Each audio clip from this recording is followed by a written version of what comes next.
निज पकेटरे एही जिनिस रखी दियंतु। आपण जेउ झील को मने मने भल पाउचंती सीए पटिजिब, निजे आसी आपण को भल पाउची बोली कहिब।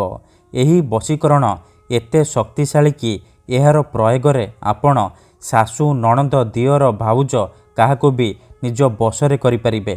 पड़िशा घर सुंदरी भाउज ठारू निजर मन मुताबक काम हासिल करिपारिबे। केवल आपण को निज पकेटरे एही जिनिस रखिबार अछि। हाँ फ्रेंड्स, जेमिति आपण निज पकेटरे एही जिनिस रखिदेबे, से झील हेउ बा विवाहिता नारी सेही समय ठारू आपणक आड़को आकर्षित हेबाकू लागिब। एही वशीकरण करिबा पई आपणको कोनोसी प्रकार तंत्र मंत्र करिबाकू पड़िबनी किंबा किछि भी पैसा खर्च करिबाकू पड़िबनी। आपण बिना मंत्र बिना तंत्र बिना किछि पैसा खर्च करी निज पसंदर सुंदरी झील को पटेई पारिबे। पड़िशा घर सुंदरी भाउज ठारू निजर मन मुताबक काम हासिल करिपारिबे। केवल आपण को निज पकेटरे एही जिनिस रखिबार अछि। नमस्कार फ्रेंड्स, ओडिया फंडा चैनल को आपण मानकु स्वागत।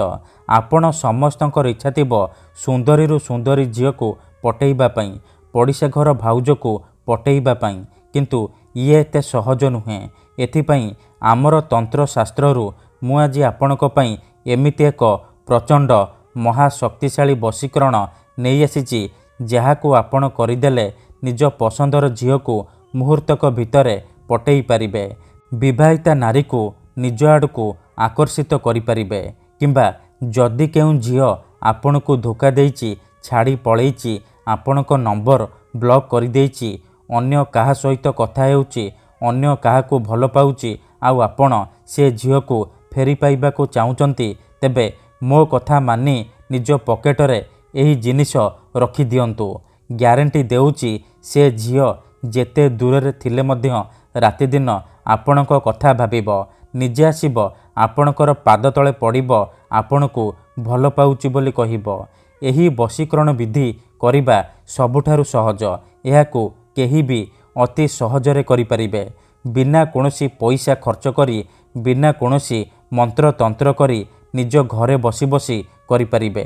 ठीक अछि, तेबे चलंतु जानिबा एही वशीकरण आपण किपरि करिबे, केमिति करिबे, एहार प्रयोग विधि कौन, चलंतु जानिबा। विधिटी जानिबा पूर्वरु मोर आपण मानकु अनुरोध कि आपण वीडियो को पूरा ध्यान सहित शेष पर्यंत देखिबे, प्रयोग विधि को ठीक भाबरे बुझिबे, तापर आपण वशीकरण करिबा पई जिबे। अधारु छाड़िकी पळेइले किंबा काटी काटी देखिले आपण किछि भी बुझी पारिबेनी।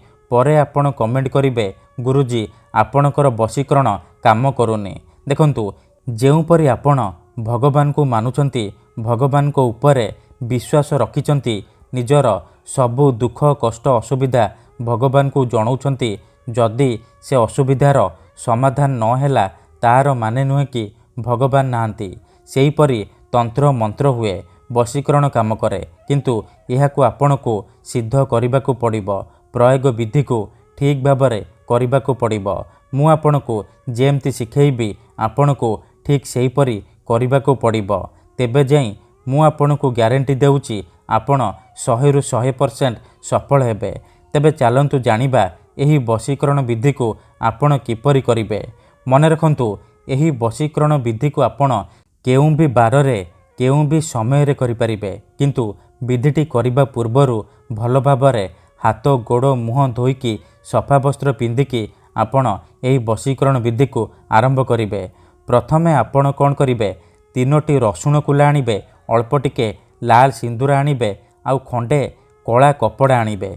एतिकी जिनिस आनी सारिबा परे आपण कोन करिबे, कोनोसी एक जागारे आसन पकेइकी दक्षिण दिग को मुह करिके बसी पड़िबे।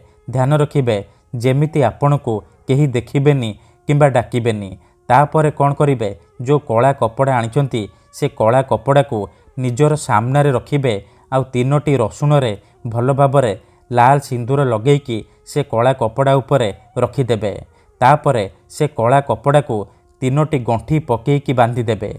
सी गोटे पुटुली हेजिबो। से पुटुली को आपण 2 हाथ बंद करके धरिबे, आउ आखि बंद करके सेई झियो बा नारी को ମନେ ମନେ ଭାବିବେ, ତାର ମୁହଁକୁ ନିଜ ମନରେ ଭାବିବେ। ଏମିତି ଭାବିବେ ଯେମିତି ସିଏ ଆପଣଙ୍କର ବଶରେ ହେଇଯାଇଛି, ଆପଣଙ୍କର ସବୁ ଇଚ୍ଛା ପୂରଣ କରୁଛି, ସିଏ ପଟିଯାଇଛି। ଏହିପରି ଆପଣ ମନେ ମନେ ଭାବିବେ। ଭାବି ସାରିବା ପରେ ଆପଣ କ'ଣ କରିବେ? 21 ଥର ତାର ନାମ କହିବେ ଆଉ ସେ ପୁଟୁଳିରେ 3 ଥର ଫୁଙ୍କିଦେବେ। ଏତିକି କରିସାରିବା ପରେ ଆପଣ ସେ ପୁଟୁଳିକୁ ନିଜ ପକେଟରେ ହେଉ କିମ୍ବା ମନି ପର୍ସରେ ଆପଣ ରଖିଦେବେ। ଗ୍ୟାରେଣ୍ଟି ଦେଉଛି, ଯେପର୍ଯ୍ୟନ୍ତ ଆପଣଙ୍କ ପାଖରେ ସେ 3ଟି ରସୁଣର ପୁଟୁଳି ଥିବ, ସେ ଝିଅ ହେଉ ବା ପଡ଼ିଶା ଘର ଭାଉଜ ଆପଣଙ୍କ ବଶରେ ରହିବ। ଯାହା ଚାହିଁବେ ତାହା କରିବ। ଧନ୍ୟବାଦ।